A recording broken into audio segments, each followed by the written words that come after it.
everyone, welcome to online crash course for the Biology NEET 2020. As I have promised, from the 10th of July, we'll be starting this crash course, online crash course. Now, what we are going to do in this crash course, I'll tell you shortly. हम इस crash course में क्या क्या करने वाले हैं मैं आपको बता देती हूँ. We'll be just doing a chapter-wise analysis and discussion of the important terms on the basis of that chapter. Like for example, today we'll be dealing with the living world. हम आज living world के साथ deal करेंगे. Living world is the first chapter of the first unit of 11th NCERT. Now this living world अभी हम find out करेंगे इस living world में right from the 2013 से लेके 2019 तक कौन कौन से क्वेश्चंस पूछे जा चुके हैं, right? So now we have to find out the question asked on this chapter from the 2013 to the 19, right? So इससे क्या होगा, ये तो आप घर पे भी कर सकते हो, आई एग्री, लेकिन इससे क्या होगा, हम लोगों को पता चलेगा कि कौन से ऐसे कॉन्सेप्ट है जिसपे रिपीटेडली क्वेश्चंस पूछे जा चुके हैं and now we have to find out these concept and we have to focus more on these concept. मैं ऐसा नहीं बोल रही हूँ कि आपको चैप्टर रीड नहीं करना है, but then while reading chapter you should more focus on these concept. Like we have to understand what is the nature of exam when it comes to the living world, right? एक छोटा सा chapter है जिसमें कोई rocket science नहीं है और ये छोटे से चैप्टर में कहाँ से क्वेश्चंस पूछे जा सकते हैं ये आज हम पढ़ेंगे, right? Now understand one thing. और एक चीज में यहाँ जैसे आज का डेट मैंने लिखा हुआ है 10th of July 2020. नाउ यहाँ में अभी आपका एग्जाम होने वाला 3 सितंबर को, तो यहाँ में आपके लिए कितने डेज बाकी और how many days are there for the preparation of NEET 2020 मैं यहाँ उस कॉर्नर में हर रोज लिखा करूंगी. सो अगर आज से आप काउंट करोगे तो you have 64 days left for the NEET 2020 एग्जाम, right? 64 days are enough for the preparation of this because already आपने किया हुआ था. This NEET exam supposed to be like month of May में होना चाहिए था, but May, June and this is the month of July. तो already तब से आप प्रिपरेशन कर रहे हो ऐसा मैं अंडरस्टैंड कर रही हूँ या अज्यूम कर रही हूँ, बट अभी आप ये प्रिपरेशन करते करते जब आपको डीमोटिवेटेड फील हो रहा होगा तो वो डीमोटिवेटेड फील होने से भी कोई फायदा नहीं है. कोई फायदा है क्या, मुझे बताइए? नहीं है. आपको फिर भी प्रिपरेशन करना ही पड़ेगा कितना भी डीमोटिवेटेड हो गए या कितना भी डिप्रेस हो गए. So why to waste the time on the demotivation या फिर अपसेट होना या डिप्रेस होना, राइट? अभी आपको क्या करना है, now the new date has already announced, तो 13th of September को टारगेट करके हमें करना है. बट देन यहाँ मैं आपकी हेल्प करूंगी, यहाँ मैं आपको बताऊंगी. हमको पूरा बुक तो ऑलरेडी आपने पढ़ लिया होगा बहुत बार, 11th में पढ़ा होगा, 12th के बोर्ड के बाद भी पढ़ा होगा फॉर द नीट प्रिपरेशन.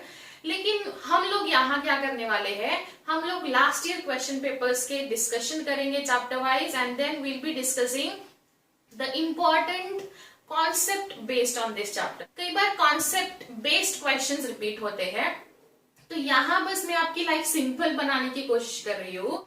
अगर आप इतना भी पढ़ लोगे, लाइक अभी आपने पढ़ा हुआ है, I understand, I completely agree with you all, आपने अभी सब कुछ पढ़ा हुआ है, बट अभी आपको सब कुछ पढ़ने के बाद अभी एमसीक्यू सॉल्व करोगे या लास्ट ईयर के क्वेश्चन पेपर्स का एनालिसिस करोगे तो आपको वो थोड़ा सा इजी हो जाएगा, राइट? सो चलो let's start with living world. Now here you can see the analysis of chapter with the respective questions being asked in respective years and the concept, the question based on these concept, right? So now see, living world एक छोटा सा chapter है and now here you can see 2013 में only one question was there and one question based on herbarium, right? Question था, questions में हम discuss करेंगे, लेकिन पहले मैं आपको कॉन्सेप्ट बता देती हूँ कहाँ आपको फोकस करना है एंड उसके बाद हम वो कॉन्सेप्ट डिस्कस करेंगे. ये कॉन्सेप्ट डिस्कस करने के बाद then we'll try to find out the questions and with their correct option, right? So the year 2013 there was only one question from the living world and which was based on the herbarium, right? Okay, now 14 and 15 no questions at all, ठीक है. फिर आया 16, year 2016 में NEET 2 बार repeat हुआ था. तो NEET 2 बार repeat हुआ था तो फेज 1 में एक ही क्वेश्चन आया था. फेज 1 इसमें phase 1 had only one question based on this, that was on nomenclature पे था. एंड फिर दूसरा था हर्बेरियम एंड फिर इसमें 2 क्वेश्चंस आए फेज 2 में. Phase 2 had 2 questions based on herbarium and table number 1.1 जिसमें वो क्लासिफिकेशन दिया हुआ है. फिर 2017 में again no question from this chapter.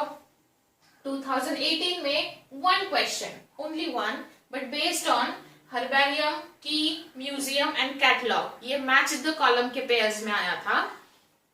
And 2019 one question and that was very easy question I would say, जो कि था based on scientific name of mango हम कैसे उसका नाम लिखेंगे, वो बहुत सिंपल सा क्वेश्चन पूछा गया था. तो अगर आप ये एनालिसिस को ठीक से समझोगे तो इस चैप्टर का हीरो कौन है बताओ मुझे. इस चैप्टर का हीरो है हर्बेरियम. आपको हर्बेरियम देखो हर एक चीज में कॉमन है, ठीक है. तो हमें इस चैप्टर पे हर्बेरियम पे ज्यादा फोकस करना है. Herbarium and along with the herbarium taxonomical aids. So हमने कौन सी एक कॉन्सेप्ट यहां से फाइंड आउट करी लिविंग वर्ल्ड से, टैक्सोनॉमिकल एड्स, जो कि आपको कहां फोकस करना है, टैक्सोनॉमिकल एड्स पे फोकस करना है. सो जब आप टैक्सोनॉमिकल एड्स पे फोकस करोगे तो हर्बेरियम तो आ ही जाएगा उसमें, but at the same time की, म्यूजियम एंड कैटलॉग भी आपके कवर हो जाएंगे. तो आपको कहां फोकस करना है, टैक्सोनॉमिकल एड्स पे फोकस करना है. बिकॉज हमको ये एनालिसिस करने के बाद यही पता चल रहा है कि लिविंग वर्ल्ड से इस पे रिपीटेडली क्वेश्चंस पूछे जा चुके हैं, राइट. फिर उसके बाद नाउ अगर हम दूसरी बात करें तो इस चैप्टर का जो मेन कॉन्सेप्ट है वो है टैक्सोनॉमी. और टैक्सोनॉमी के साथ साथ नॉमेनक्लेचर तो अपने आप चला आता है. तो आपको दूसरा कॉन्सेप्ट है जिसपे फोकस करना है, विच इज नॉमेनक्लेचर. तो आप देख सकते हो नॉमेनक्लेचर पे एक बार क्वेश्चन आया है, दूसरा क्वेश्चन भी नॉमेनक्लेचर पे है. तीसरा जो मुझे फील हो रहा है वो है टेबल नंबर 1.1, जो कि जिसमें क्लासिफिकेशन दिया है mango, wheat and house fly and human being. वो एक टेबल है जो मैं मेरे क्लास में भी हमेशा बोलते आई थी बच्चों को, this is a very important table जो आपको रट के रखना है.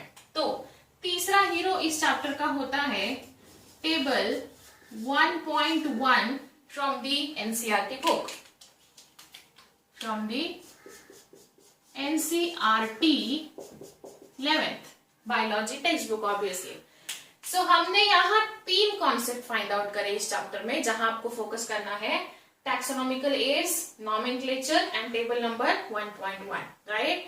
चलो अब ये इतने बड़े चैप्टर में से आपको बस इस पे फोकस करना है. 3 ज्यादा फोकस इस पे करना है. ऐसा नहीं बोल रही हूं मैं कि आपको चैप्टर रीड नहीं करना है, बट ये चैप्टर आपने अब तक बहुत बार रीड कर चुके होंगे. तो now when it comes to the preparation और revision of in terms of NEET 2020, तब आपको ये 3 चीजों पे ज्यादा फोकस करना है. Now we find out what all types of question they have been asked, right. So अभी हम देखते हैं कौन से क्वेश्चंस पूछे जा चुके हैं.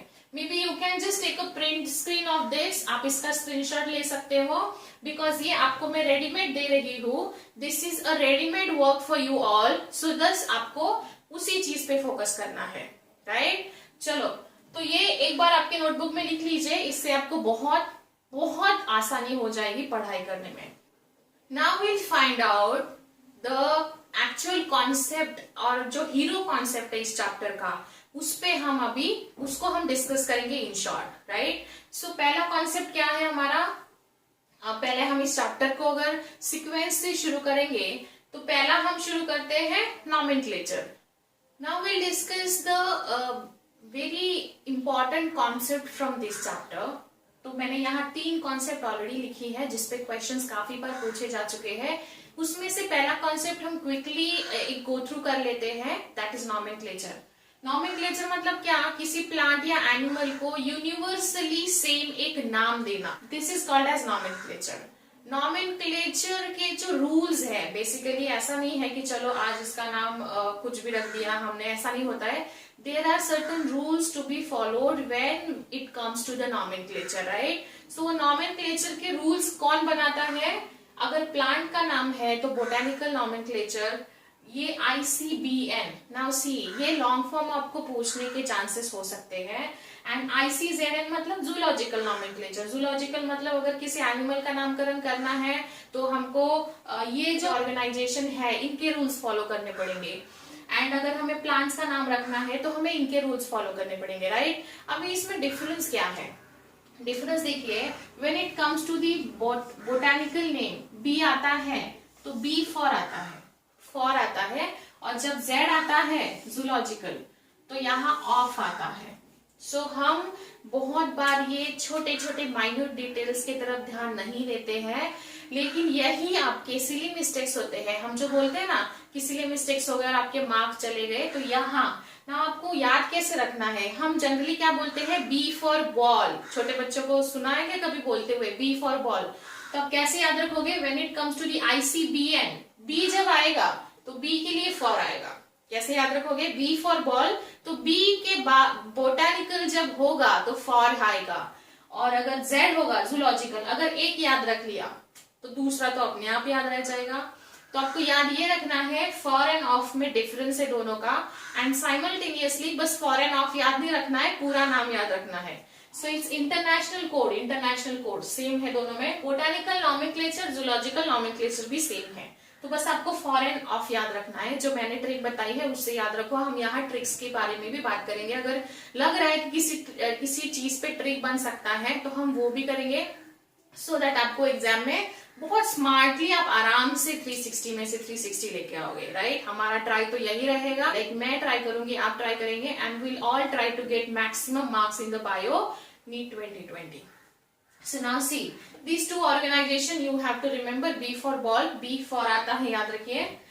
Then in your book और in NCERT binomial nomenclature पे ज्यादा फोकस किया है। binomial nomenclature मतलब कैसे याद रखोगे? Always remember, bi means two in case of biology.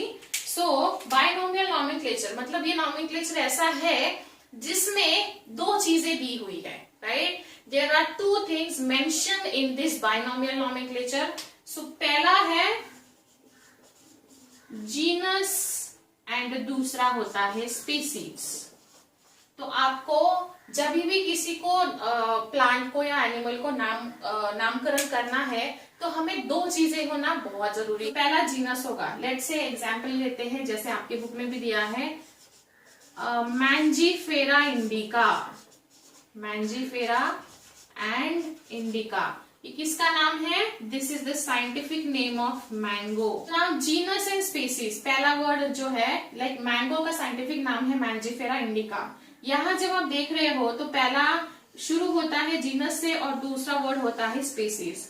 जब वो जीनस के साथ शुरू होता है तो M is a capital here, this should be a capital 1, this should be a capital 1 and this should be a small 1, small letters में होना चाहिए। And when it is a handwritten, जब ये हैंड रिटन होता है तो इसको हम करते हैं अंडरलाइन।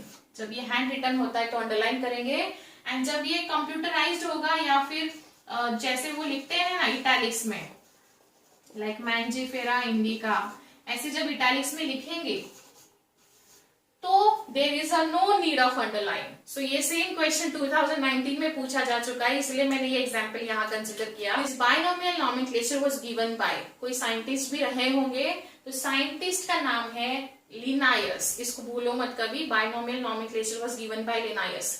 सो ये जो चीज है इस पे आपको क्वेश्चंस पूछे जा सकते हैं, राइट? जो क्वेश्चंस इस पे पूछा जा चुका है और नॉमेनक्लेचर के क्राइटेरिया पे क्वेश्चन पूछे जा चुके हैं नीट जब से शुरू हुआ है तब से, right? Now will try to find out the taxonomical aids के बारे में हम पढ़ लेंगे यहाँ।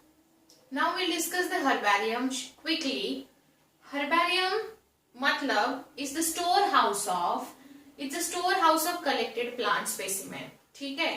एंड दैट आर, यहाँ फोकस करिए, दैट आर ड्राई किया जाता है पहले, फिर उसको प्रेस किया जाता है एंड फिर उसको प्रिजर्व किया जाता है, राइट। मैं अभी इसका एक छोटा सा ट्रिक बताती हूँ आपको, लेकिन पहले समझ लीजिए क्या होता है। लाइक कहीं अगर आप ट्रिप पे जा रहे हो, स्कूल ट्रिप पे, और आपको टीचर बोलते हैं कि ये प्लांट है जिसका मे बी 1 और 2 लीव्स आपको लेने हैं, एंड उसको आपको क्या करना होता है, वहां से वो लेके उसको पहले क्लीन करना होता है। क्लीन करने के बाद देन उसको आपको किसी बुक में, रफ नोटबुक होता है या बुक होता है, जर्नल होते हैं, उसमें आपको अच्छे से प्रेस कर उसको ऐसे रखना है अच्छे से, और उसको प्रेस करके रखना है। जब आप उसको प्रेस करके रखते हो तो फिर उसके बाद देखो, पहले हम उसको साफ करके ड्राई करेंगे, फिर प्रेस करके रखेंगे, और प्रेस करने के बाद जो प्रेस स्पेसिमेन होगा उसको यहाँ, this is a herbarium sheet, उसको यहाँ प्लेस करना है। लाइक सपोज मान लीजिए हमने ये स्पेसिमेन लिया है, ये हमने लाया था और इसको हमने यहाँ प्रेस कर दिया, राइट। इसको प्रेस करना है और छोटा सा हल्का सा ऐसा सेलो टेप लगा के उसको वहां स्टिक कर देना है, राइट। चलो, तो आपको याद रखना है, पहले ड्राई किया जाएगा, प्रेस किया जाएगा, प्रिजर्व किया जाएगा। That can be a question also. यहाँ देखो ये सीक्वेंस है, ऐसा होगा क्या, पहले प्रिजर्व किया, फिर ड्राई किया, फिर प्रेस किया, नहीं। तो यही चीजें हैं जहां बच्चे जनरली सिली मिस्टेक्स करते हैं। हमें इधर ही थोड़ा सा अच्छे से एनालाइज करना है कहाँ सिली मिस्टेक्स हो सकती है। तो पहले हम ड्राई करेंगे, प्रेस करेंगे, प्रिजर्व करेंगे, और वो प्रिजर्व मटेरियल जो है वो आपको हर्बेरियम शीट पे यहाँ स्टिक करना है। इन केस अगर कभी डायमेंशन पूछा हर्बेरियम शीट का, तो इट्स 28 सेंटीमीटर बाय 42 सेंटीमीटर। याद रखिए ये एड ऑन है, क्वेश्चन नहीं पूछा गया है, लेकिन अगर हर्बेरियम इस चैप्टर का हीरो है तो हमें हर्बेरियम का हिस्ट्री, प्रेजेंट, फ्यूचर सब पढ़ना पड़ेगा। And then this herbarium sheet has a right lower corner, एक राइट साइड में छोटा सा बॉक्स होता है। So this herbarium sheet has a small box at the right hand side corner. तो ये राइट हैंड साइड है, this is right hand side of this sheet, और ये जो है दिस इज एक छोटा सा बॉक्स है, राइट। सो ये राइट साइड में छोटा सा एक बॉक्स है, और वो बॉक्स किसके लिए होता है, now this box is meant for just to write a certain information about that collected plant. तो उस पे क्या लिखना एक्सपेक्टेड है, पहले तो हम डेट लिखेंगे, फिर प्लेस ऑफ कलेक्शन आएगा, ठीक है, हमने कौन से डेट को किया था, या फिर हम लोग देखेंगे कहाँ से कलेक्ट किया था, फिर उसका English, local and botanical name लिखेंगे हम। लोकल नेम जैसे अगर आप कहीं जा रहे हो और मैंगो का लीफ एज ए स्पेसिमेन लेके आ रहे हो, तो मैंगो का लोकल नाम यहाँ अम्बा है। अम्बा और आम, मराठी में उसको अम्बा बोलते हैं और हिंदी में आम बोलते हैं, तो वो उसका लोकल नेम हो जाएगा। इंग्लिश नेम क्या है, मैंगो, एंड उसका बोटानिकल नाम क्या है, मैंजीफेरा इंडिका। तो हम इसको क्या बोलेंगे, यहाँ हम लिखेंगे आम, और अम्बा जिसको बोलते हैं, this is mango and this is Mangifera indica. तो उसके लोकल नाम, इंग्लिश नाम and botanical name we are suppose to write there. तो एक हो गया, ये पहला क्राइटेरिया था, याद रखिए, इस पे क्वेश्चन पूछा जा चुका है। डेट, सबसे पहले हम गए और उस डेट को हमें दिमाग में फिक्स रखना है। फिर कौन सी जगह से किया, कहाँ गए थे हम, वो लिखना है। तीसरा, उसके सारे नाम हमें लिखने हैं। और फोर्थ, वो कौन सी फैमिली को बिलोंग करता है। एंड फाइनली, ये सब कुछ किसने किया था, ये भी हमें लिखना है, कलेक्टर्स नेम। तो याद रखिए, दिस जो राइट हैंड साइड में जो कॉर्नर है हर्बेरियम शीट के, उसमें ये सारी चीजें होनी चाहिए। And these all are mention in NCERT textbook, और क्वेश्चन इस पे पूछा जा चुका है, राइट। हम डिस्कस करेंगे क्वेश्चंस भी अभी। सो हर्बेरियम शीट इन अ वे हम लोग क्यों यूज करेंगे, लाइक सपोज मान लीजिए आज आप XYZ जगह पे गए और वहां से आपने किसी एक प्लांट का छोटा सा एक ट्विग लेके आए, और पता चला कि वो प्लांट वहां से वैनिश हो गया। तो आने वाली जनरेशन को वो प्लांट के जो ट्विग है जो हम लेके आए थे, उसको हर्बेरियम बनाया, वो ऑब्जर्व करने से उनको पता चलेगा कि हाँ ऐसा भी प्लांट था वहां। सो चलो, That was all about the herbarium. ठीक है. Now we have to discuss the another taxonomical aids. हम another taxonomical aids भी अभी पढ़ेंगे. Now we'll discuss the taxonomical aids from this chapter. Taxonomical aids, herbarium was also one of the taxonomical aids जो कि हमने अभी अभी पढ़ा वो. So taxonomical aids में की monograph flora manuals आपके NCERT बुक में दिए हुए हैं, लेकिन NCERT didn't mention the catalog. But still 2018 में इस पे क्वेश्चन पूछा जा चुका है. So we'll discuss question also after some time. But पहले we'll try to find out हम इसको कैसे याद रखेंगे या ये है क्या एक्चुअली. तो की मतलब क्या होता है? It's a booklet containing the characters and information of that plant. Monograph, mono means one, ठीक है. Information of only one taxon. मैंने आपको समझाया है मोनो का मतलब होता है बायो में one.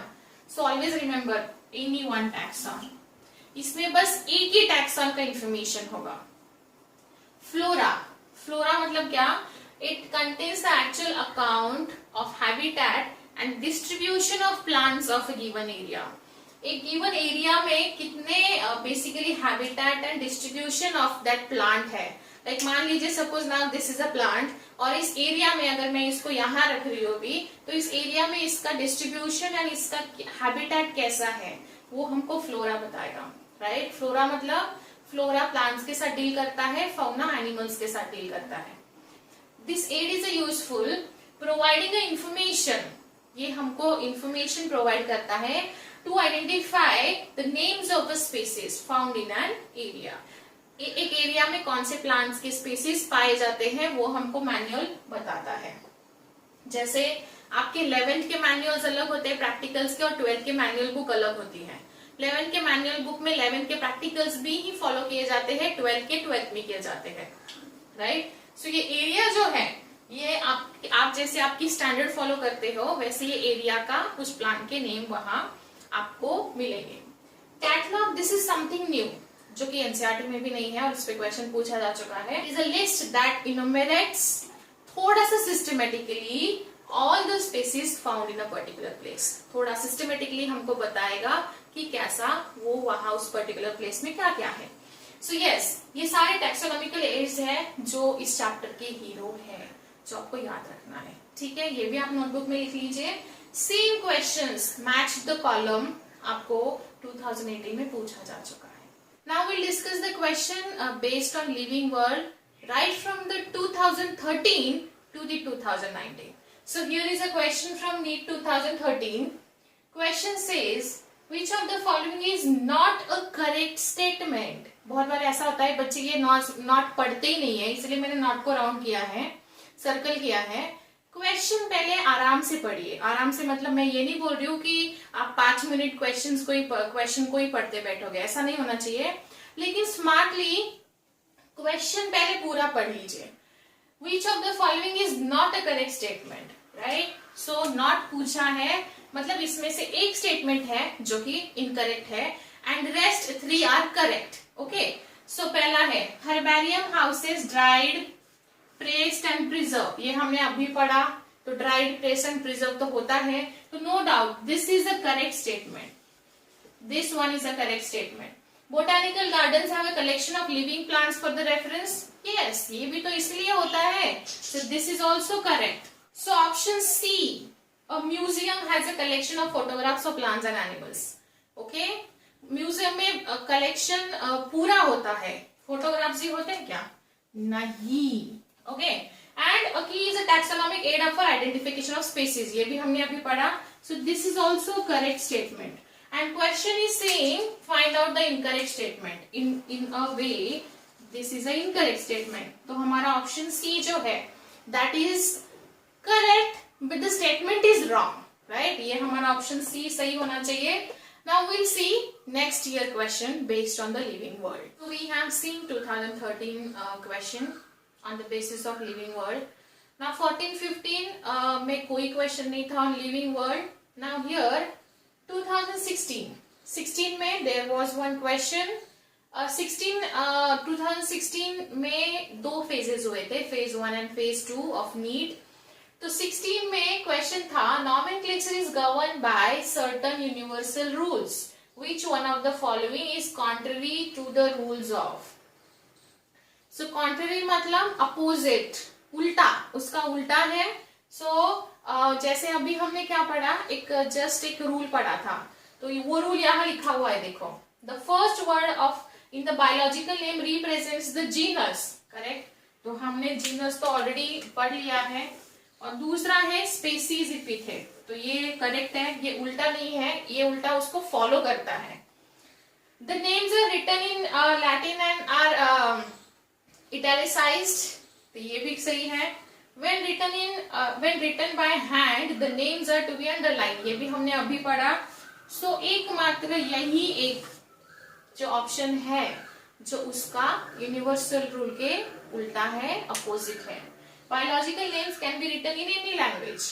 देखो यहाँ लिखा है the names are written in Latin and are, जो कि यहाँ दिया हुआ है लैटिन स्पेसिफिसिटी मेंशन करी है. इसका मतलब ये है कि ये ही ऑप्शन है जो कि उसको सपोर्ट नहीं करता है. कितना इजी क्वेश्चन था. देखो क्वेश्चन दिखने में बड़े होते हैं बट वही क्वेश्चन ज्यादा इजी होते हैं टू सॉल्व, राइट? सो चलो ये हमने सॉल्व कर लिया. Like again this question is from nomenclature and उसके रूल्स. हमने ऑलरेडी यहाँ जो कॉन्सेप्ट लिखे हैं उस पे ही ये बेस्ड क्वेश्चन है, मतलब आपको नॉमेनक्लेचर पे फोकस करना है, ठीक है?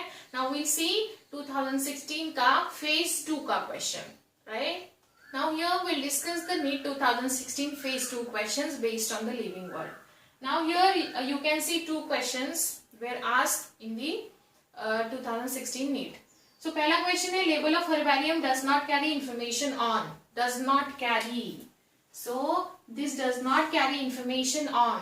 क्या information वो carry नहीं करता है, अभी हमने पढ़ा. So local name, yes, local name करता है, English name करता है, scientific name भी करता है. Just now we have discussed. Date of the collection भी करता है, name of the collector भी करता है, but height of the plant नहीं करता है. So कितना easy है, 5 सेकेंड के अंदर आपका ये OMR का बबल फिल करके होना चाहिए. +4 देके जाएगा. So this is the wrong statement for the herbarium, but correct option for this question. So ये हमारा जवाब होना चाहिए. So herbarium height of the plant नहीं करता है. उसी चैप्टर पे बेस्ड दूसरा क्वेश्चन उस 2016 में पूछा गया था. Now match the column 1 and column 2, जो मैं आपको टेबल 1.1 बता रही थी. अगर आपके पास बुक होगा एनसीईआरटी तो देख के रखिए, वो टेबल बहुत इंपॉर्टेंट है. उस पे आपको क्वेश्चंस पूछे जा रहे हैं, ये आपको समझना चाहिए. सो मैंने यहाँ टेबल 1.1 लिखा है, NCERT 11th standard. So yes, family, order, class, phylum, ये क्वेश्चंस डील करने बहुत इजी होते हैं. लाइक फॉर एग्जांपल इसमें से आपको एक भी पता चल गया तो भी हम इसके कंक्लूजन तक पहुंच सकते हैं. सो नाउ यहाँ क्या है, नाउ सी, अभी सबसे इजी क्या है इसमें से फाइंड आउट करना.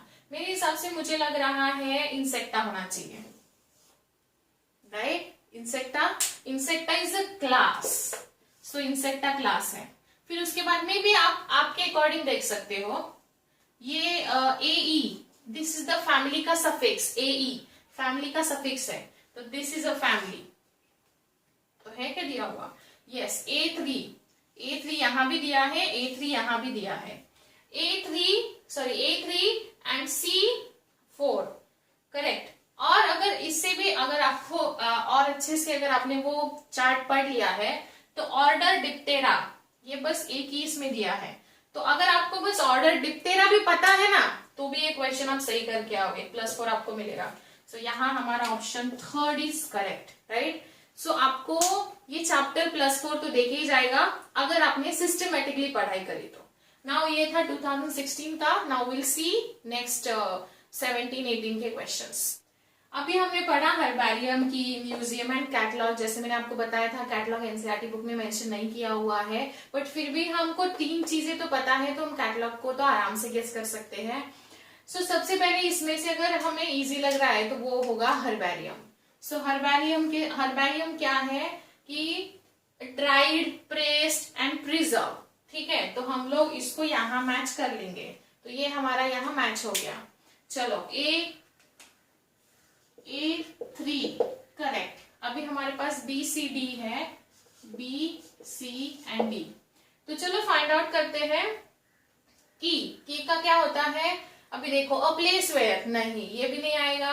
अ लिस्ट दैट इनुमरेट्स, ये भी नहीं हो सकता है। तो की क्या होगा, ये बुकलेट होता है ना, कि मतलब आगे का छोड़ दो मत पढ़ो, बट इट्स अ बुकलेट। तो हम लोग वो क्या लिखेंगे यहाँ, yes. So B is IV. So 2 options already जा चुके हैं।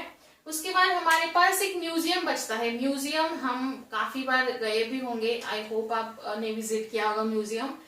म्यूजियम में ये तो ऐसा नहीं होता है, species found in area, brief description, ऐसा एक एरिया का नहीं होता है। तो it is a place of having a collection of preserve plants and animals. ये तो बहुत लाइक ये म्यूजियम के लिए तो काफी सुटेबल ऑप्शन दिख रहा है मुझे तो। सो हम लोग क्या करेंगे, दिस वन। तो हमारा सी जो है दैट वुड बी अ 1। और कैटलॉग के लिए बस ये बचता है। Even if you don't know the new concept, right, फिर भी आप क्वेश्चन सॉल्व कर सकते हो, बस स्मार्टली, आपको बहुत स्मार्टली प्ले करना है। अगर आपको हर्बेरियम और म्यूजियम भी पता होता तो भी आप ये ऑप्शन के साथ, ये क्वेश्चन के साथ डील कर सकते थे। मतलब मैं वापस बोल रही हूँ, जितना लेंदी क्वेश्चन होता है वो उतना इंफॉर्मेटिव क्वेश्चन होता है, राइट, याद रखिए ये नीट में। सो यस, ये क्वेश्चन 2018 में पूछा था। नाउ लेट्स डिस्कस द 2019 का question. Okay, now this is the question asked in 2019 NEET examination. Now see the question seems to be very easy. Select correctly written scientific name of mango, ठीक है, and then which was first described by Linnaeus. Linnaeus जिन्होंने ये binomial system propose किया है nomenclature का, उनका नाम दिया हुआ है। मैंजिफेरा इंडिका कार्लस लिनायस। सब इसमें लिखा था, लाइक इटैलिक्स में था। यहाँ ये एक्स्ट्रा आ गया है। जनरली ये नाम लिखने के बाद साइंटिस्ट का एक छोटा सा शॉर्ट फॉर्म लिखा जाता है, बट जिसमें इनिशियल्स नहीं होते हैं, तो ये रॉन्ग हो गया। This is correct. फिर उसके बाद इसमें साइंटिस्ट का नाम नहीं लिखा है, तो दिस वन इज रॉन्ग। और यहाँ दोनों कैपिटल है, तो दिस इज ऑल्सो रॉन्ग। सो ये क्वेश्चन बहुत इजी था, ये बहुत इजी क्वेश्चन था 2019 में, और आई होप 2020 में भी ऐसा ही कोई इजी क्वेश्चन आपको पूछा जाएगा। रिमेम्बर, आपको ये 3 कॉन्सेप्ट पे ज्यादा फोकस करना है। जो हमने 2013 से लेके अब तक क्वेश्चंस जो पढ़े, उसमें से हमें यही पता चल रहा है कि दीज 3 कॉन्सेप्ट्स आर इंपॉर्टेंट। बाकी भी आपको पढ़ना है, लेकिन इस पे ज्यादा फोकस करना है, राइट। सो ये सारे क्वेश्चंस हमने पढ़े ना। अभी आपको एमसीक्यू लाइक, अगर आपके पास कोई रेफरेंस बुक है तो एमसीक्यू सॉल्व करिए, एंड फिर भी कुछ डाउट आता है तो लेट मी नो, एंड ऐसे ही हम हर एक चैप्टर के साथ डील करेंगे। See you in next session. Thank you.